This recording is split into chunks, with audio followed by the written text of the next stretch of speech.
In this section, we will be talking about pedestrian safety. So let's get started.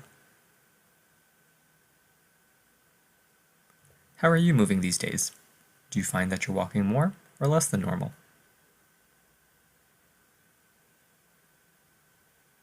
If you do choose walking, it's an accessible, enjoyable, and free way to move around. We also talked about that it has the least impact on the environment because you're not producing any emissions. 10,000 plus steps a day is ideal. So how many are you getting right now? Physical activity, time with friends and family, relaxing, reflecting, and exploring your neighborhood. There's so many benefits to walking. So what is the reality as a pedestrian? Well, everyone is a pedestrian sometimes, so these issues can affect all of us. Pedestrians are vulnerable road users, which means there are more risks to consider when you are a pedestrian, and many of you have probably experienced some of these. Intersections are the most frequent place, in fact, where injuries occur, and you can imagine why. This is a place where you can find all modes of traffic interacting.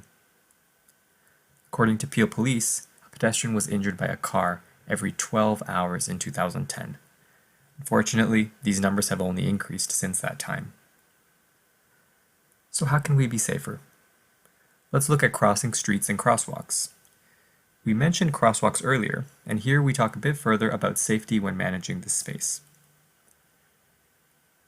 Cross streets at marked crosswalks or traffic lights following the directions given, and these can be found on the signs and the colors of the lights.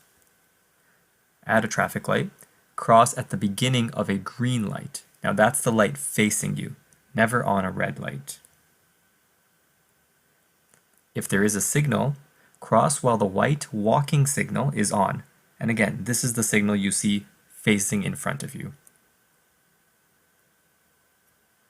Do not cross once the don't walk red or orange signal begins to flash, or once the traffic light facing you has turned to yellow. If the don't walk symbol shows up once you have already started crossing, try to finish crossing as quickly as possible. But remember to be safe. In Ontario, cars can turn right on a red light, so you always need to be aware of vehicles around you as well. This would be most important at the beginning or end of your crossing, depending on if there is a right turn area for cars.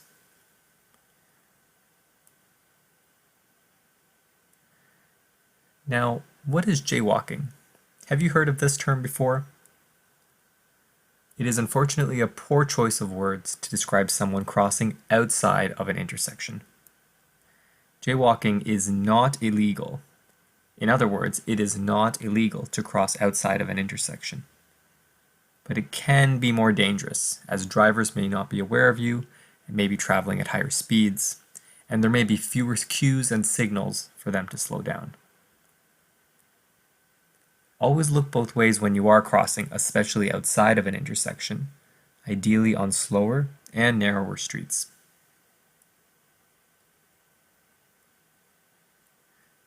Here are some pedestrian safety tips for motorists, those who are driving a vehicle.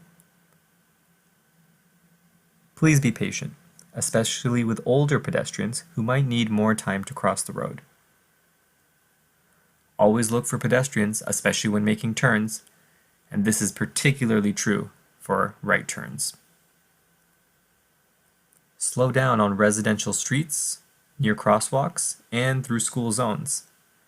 You'll also find special crossing signals and signage which could note fines or a change in how you must travel, such as a lower speed limit in a school zone. Speaking of fines, you can find fines for offenses at pedestrian crossings, school crossings, and crosswalks where there are traffic signals.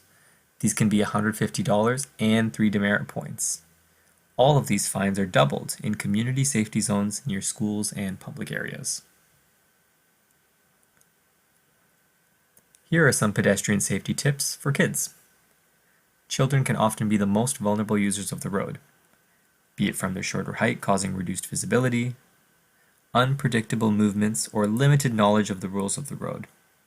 As such, Please teach children to walk on the sidewalk or trail, cross the road safely, looking both ways before doing so, watch for cars coming out of driveways and around school buses, stay 10 big steps away from the bus at all times unless you are boarding or getting off.